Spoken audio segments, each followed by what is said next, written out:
지금 당장 은행 앱을 열어보십시오. 환율 확인란을 눌러보시면 됩니다. 거기에 적힌 숫자, 지금 얼마입니까? 2026년 3월 원달러 환율은 1,500원을 뚫었습니다. 17년 만에 처음 있는 일이었습니다. 그리고 2026년 3월 4일 코스피는 단 하루 만에 12.06%가 증발했습니다. 대한민국 증시 역사상 최대 1일 낙폭이었습니다. 문제는 이게 시작에 불과하다는 겁니다. 전문가들은 이렇게 말합니다. 올해 원달러 환율이 최대 1,540원까지 오를 수 있다고요? 잠깐, 여기서 한 가지만 생각해 보십시오. 원화로 평생 모은 노후 자산, 지금 달러로 환산하면 얼마가 됩니까? 강남 아파트 10억 원짜리가 달러로 따지면 7만 달러 넘게 쪼그라들었습니다. 환율이 126원 오르는 동안 노후 자산의 7.8%가 조용히 녹았습니다. 오늘 이 영상에서는 세 가지를 알려드립니다. 첫째, 원화가 왜 이렇게 약해졌는지 구조를 파헤칩니다. 둘째, 환율 상승이 내 노후 자산을 어떻게 갉아먹는지 보여드립니다. 셋째,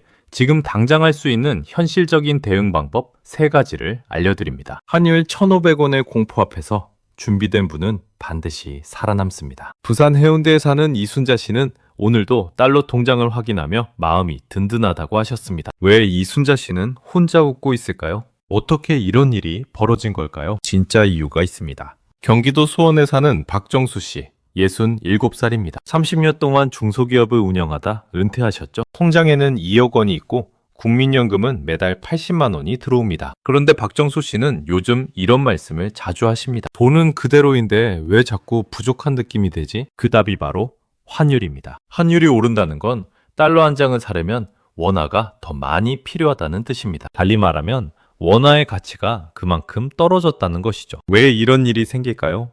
아주 간단하게 설명드리겠습니다. 미국이 관세 전쟁을 벌이면 전 세계 달러 수요가 급격히 늘어납니다. 수입품에 세금을 매기면 달러가 더 필요해지기 때문입니다. 여기에 미국 연방준비제도가 금리를 높게 일지하면 전 세계 돈이 미국으로 몰립니다. 미국에 맡기면 이자를 더 많이 주니까요. 그러면 한국에 있던 돈이 달러로 바뀌어 미국으로 빠져나갑니다. 원화 공급은 늘어나고 달러 공급은 줄어들고 원달러 환율이 오르는 겁니다. 잠깐, 이 상황 어디서 본 것 같지 않으십니까? 2026년 지금 상황이 1997년과 닮았다는 분석이 나옵니다. IMF 외환위기 때 환율은 700원에서 1,900원으로 치솟았습니다. 2008년 금융위기 때도 원달러 환율은 1,500원을 넘었고 코스피는 57% 빠졌습니다. 박정수 씨가 느끼는 그 부족한 느낌은 기분 탓이 아닙니다. 진짜로 원화의 구매력이 줄어든 것입니다. 2억 원이 통장에 그대로 있어도 그 돈으로 살 수 있는 것들이 조금씩 줄어드는 겁니다. 생각해 보십시오. 2008년 금융위기 때 환율이 1,500원을 넘었을 때 마트 장바구니 물가는 얼마나 올랐을까요? 그때를 기억하시는 분들은 아실 겁니다. 라면 하나, 식용유 한 통, 가격이 갑자기 훌쩍 올랐던 그 시절을요. 지금도 똑같은 일이 시작되고 있습니다. 그런데 더 충격적인 사실이 있습니다. 환율이 오를수록 물가가 먼저 오릅니다. 자, 지금부터가 핵심입니다. 숫자를 보시면 분명 놀라실 겁니다. 한국개발연구원 연구 결과를 보면 이렇습니다. 환율이 1% 오르면 수입 물가는 0.3에서 0.4% 오릅니다. 환율이 10% 오르면 수입 물가는 3에서 4% 상승하는 것입니다. 1,200원에서 1,500원으로 25% 오른 지금 수입 물가는 얼마나 올랐을까요? 단순 계산으로도 7.5에서 10% 상승입니다. 그냥 넘어가지 마십시오. 우리가 매일 먹는 음식의 절반 이상은 수입 원자재로 만들어집니다. 밀가루, 식용유, 커피, 바나나, 수입 의약품. 환율이 1,500원을 넘으면 이 물건들의 가격은 자동으로 오릅니다. 특히 노후에 많이 드시는 수입 건강기능식품이나 혈압약 원료도 마찬가지입니다. 환율이 오르면 제약사가 원가를 감당 못해 가격을 올립니다. 그 부담은 고스란히 소비자인 우리에게 전달됩니다. 통장 잔액은 그대로인데 생활비가 불어나는 이유가 바로 이겁니다. 여러분, 서울 은평구에 사는 최기현 씨를 소개해드리겠습니다. 70살. 전직 교육청 공무원이십니다. 2024년 환율이 안정적이던 시절에 해외 직구 쇼핑몰 창업을 시도하셨습니다. 그때만 해도 해외 제품을 원화로 싸게 들여올 수 있었습니다. 그런데 환율이 급등하자 원가가 30% 상승했습니다. 2년 만에 폐업하셨습니다. 퇴직금 4천만 원 중 2,500만 원이 사라졌습니다. 최기현 씨는 이렇게 말씀하셨습니다. 환율을 그냥 뉴스로만 봤어요. 내 돈 문제인 줄 몰랐어요. 박정수 씨도 마찬가지입니다. 매달 받는 국민연금 80만 원, 금액은 그대로입니다. 하지만 생활비가 매달 15만 원에서 20만 원씩 더 나가고 있습니다. 80만 원의 연금이 실제로는 60만 원짜리가 되어가고 있는 겁니다. 그럼 우리 노후 자산 어떻게 지켜야 할까요? 자, 그러면 이 모든 것이 어떻게 연결되는지 한 번에 정리해 드리겠습니다. 미국이 관세를 올립니다. 달러 수요가 늘어납니다. 연방준비제도가 금리를 높게 유지합니다. 전 세계 자금이 달러로 몰립니다. 원달러 환율이 오릅니다. 수입 원자재 가격이 오릅니다. 장바구니 물가가 오릅니다. 노후 자산이 줄어드는 속도가 빨라집니다. 이것이 환율이 내 지갑과 연결되는 인과사슬입니다. 세계는 연결되어 있고 당신의 지갑도 예외가 아닙니다. 이 사슬은 한번 작동하기 시작하면 멈추는데 시간이 걸립니다. 미국의 관세 정책이 바뀌거나 연방준비제도가 금리를 낮추기 전까지는 이 흐름이 계속됩니다. 그 기간 동안 아무 준비 없이 원화만 갖고 계신다면 어떻게 될까요? 구매력은 조용히 그러나 확실하게 줄어듭니다. 그것이 지금 박정수 씨가 매달 느끼는 왜 자꾸 부족하지의 정체입니다. 그런데 최기현 씨의 실패를 보면 한 가지 교훈이 있습니다. 왜 안정기에 들어갔다가 폭등기에 당하는 걸까요? 환율이 안정적일 때 사람들은 방심합니다. 환율이 오르면 이미 늦었다고 포기합니다. 준비는 항상 평온할 때 해야 합니다. 반면에요,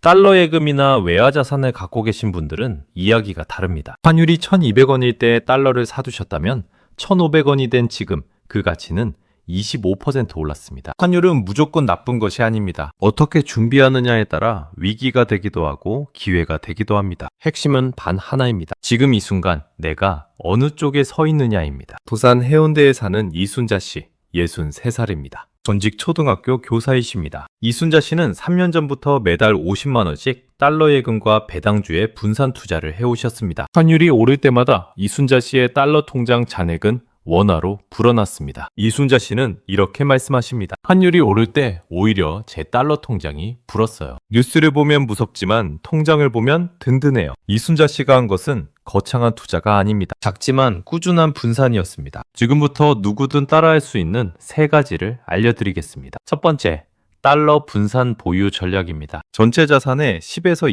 20%를 달러로 보유합니다. 은행 앱에서 외화 계좌를 개설하고 매달 소액씩 달러를 삽니다. 한꺼번에 몰아서 사지 않습니다. 매달 나누어 사면 환율의 평균 단가가 안정됩니다. 어렵게 생각하지 마십시오. 그냥 매달 조금씩 사는 것입니다. 이순자 씨가 바로 이 방법을 실천하신 분입니다. 두 번째, 수입 의존 소비를 줄입니다. 수입산 식품 대신 국산 식품을 선택합니다. 환율이 오를수록 수입산 가격은 올라가지만 국산은 상대적으로 안정적입니다. 당장 오늘 마트에 가실 때부터 실천하실 수 있습니다. 원산지 표시를 한 번만 더 확인하시면 됩니다. 세 번째, 달러 예금이나 국내 리츠로 월 고정 수입을 구축합니다. 시중은행에는 달러 정기예금 상품이 있습니다. 가입 금액이 크지 않아도 됩니다. 달러로 이자를 받으면서 환율 상승 이익도 함께 누릴 수 있습니다. 국내 리츠는 부동산 임대 수익을 배당으로 받는 구조라 환율 영향이 상대적으로 적습니다. 단, 투자 전에 환전 수수료와 만기 조건을 반드시 확인하십시오. 이순자 씨처럼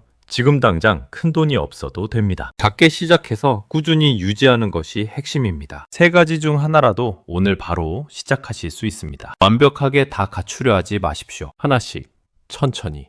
그게 진짜 준비입니다. 오늘 이 영상을 보고 나서 딱 한 가지만 하십시오. 은행 앱을 열고 외화 계좌를 개설하십시오. 그것만으로 충분합니다. 오늘 당장 달러를 살 필요도 없습니다. 계좌를 만들어 두면 다음 달부터 소액씩 시작할 수 있습니다. 최기현 씨는 폐업 후 이렇게 말씀하셨습니다. 계좌 하나라도 만들어 뒀더라면 발랐겠죠. 박정수 씨 이야기를 다시 드리겠습니다. 처음에 박정수 씨는 환율 뉴스를 남의 일처럼 보셨습니다. 그런데 생활비가 매달 20만 원씩 더 나가는 걸 직접 체감하고 나서 생각이 바뀌셨습니다. 박정수 씨는 지난달 처음으로 은행에서 달러 예금 계좌를 만들었습니다. 당장 큰 돈은 아니지만 매달 10만 원씩 시작하기로 하셨습니다. 박정수 씨는 이렇게 말씀하셨습니다. 시작하고 나니까 마음이 조금 편해졌어요. 완벽한 준비가 아니어도 됩니다. 첫걸음 하나만 내디디면 됩니다. 계좌를 만든 그날이 바로 준비를 시작한 날입니다. 그 하나의 행동이 나중에 가장 잘한 일이 될 수 있습니다. 자녀들에게도 꼭 알려주십시오. 환율에 대한 이해,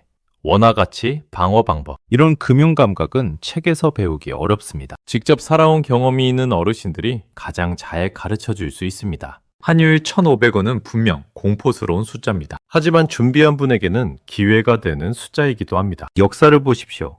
1997년 IMF 외환위기, 환율은 1,900원에 찍었습니다. 기업들이 줄도산하고 실업자가 쏟아졌습니다. 2008년 금융위기, 원달러 환율은 1,500원대로 폭등했고 코스피는 900포인트까지 붕괴했습니다. 2020년 코로나, 전 세계가 멈췄습니다. 하지만 그때마다 대한민국은 다시 일어섰습니다. 2008년 위기 이후 2년 뒤 코스피는 다시 회복됐습니다. 환율은 결국 내려왔습니다. 경제는 다시 회복됐습니다. 그 과정에서 살아남은 분들은 바로 준비한 분들이었습니다. 여러분, 이순자 씨와 박정수 씨의 차이는 지식이 아닙니다. 행동입니다. 이순자 씨는 환율이 오르기 전부터 준비했습니다. 박정수 씨는 이제 시작했습니다. 둘 다 맞습니다. 시작한 그 순간부터 준비된 사람이 됩니다. 지금 이 순간도 마찬가지입니다. 원화의 가치가 흔들리고 원달러 환율이 치솟는 시대에 우리는 살고 있습니다. 하지만 흔들리는 것은 환율이지 여러분의 삶 전체가 아닙니다. 아는 것과 모르는 것의 차이가 노후의 안정을 가릅니다. 오늘 이 영상을 끝까지 보신 여러분은 이미 준비를 시작하신 겁니다. 오늘 알게 된 세 가지만 기억해 주십시오. 첫째, 환율 상승은 내 생활비와 노후 자산에 직결됩니다. 둘째, 달러 분산 보유로 원화 가치 하락을 방어할 수 있습니다. 셋째, 오늘 외화 계좌 하나를 만드는 것이 시작입니다. 이 영상이 도움이 되셨다면 구독 버튼과 알림 설정을 눌러주십시오. 이런 내용을 주변 가족분들께도 꼭 알려주십시오. 댓글로 여러분의 생각을 남겨주십시오. 저는 이렇게 준비하고 있습니다 라고 써주시면 함께 이야기 나눠보겠습니다. 다음 영상에서는 금리 인하가 시작될 때 예금 이자가 줄어드는 것을 어떻게 막는가에 대해 이야기 드립니다. 윤태자산을 지키는 현실적인 방법을 준비했습니다. 절대 놓치지 마십시오. 위기 앞에서 멈추지 마십시오. 준비한 사람은 반드시 살아남습니다.